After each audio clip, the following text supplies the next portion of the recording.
All right, Ed, have you seen my cap around? I've got a bit of a bad hair day going on today.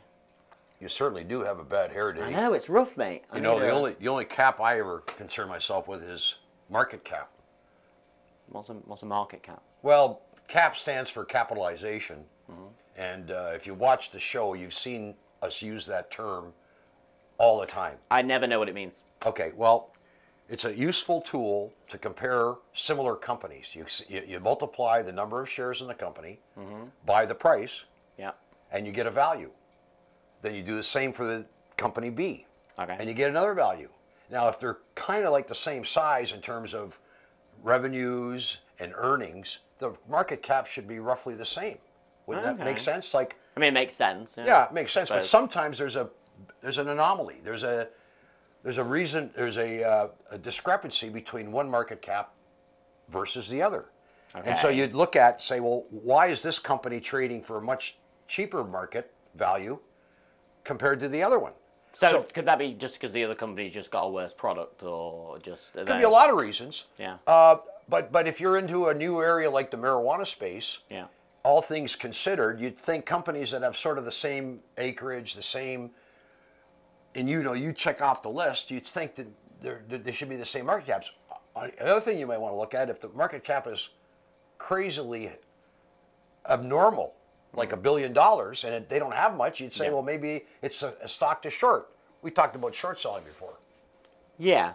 So how does short selling interact with like the market cap then? Well, you want to find something that's got an outrageous market cap, and you might say this shouldn't be trading for this value. Yeah. It's just too much for what stage they're at.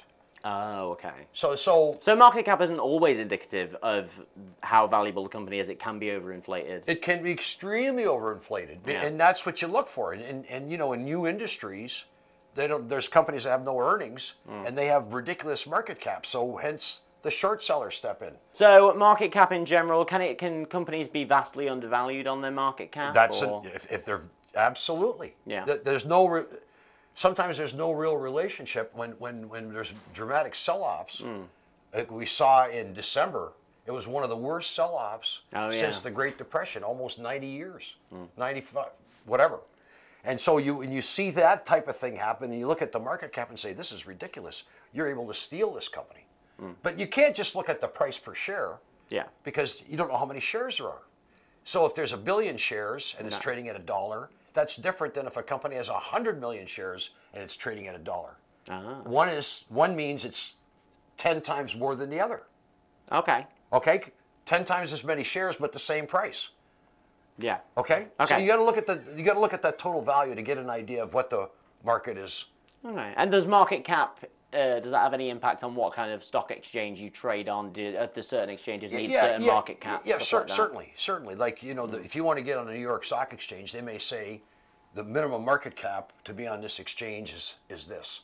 They may say a minimum share price is this. There's all these different listing requirements. So what if your market cap drops then vastly? Like you said, if it's vastly overinflated, and then do you get relegated to a different stock exchange? No, not right away. There's always a period. But sometimes if stock drops dramatically, they force you to consolidate your shares so that let's say there's 1 billion shares, the stock drops to 10 cents. They say, okay, roll it back 10 for 1.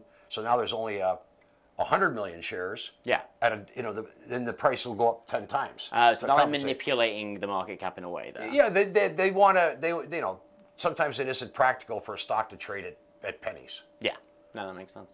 Sweet. Well, I'm glad I learned something, but none of this solves my hair hat situation. Have you seen it? I have seen you wearing my hat in the past. I think you need more than a hat to solve that hair problem.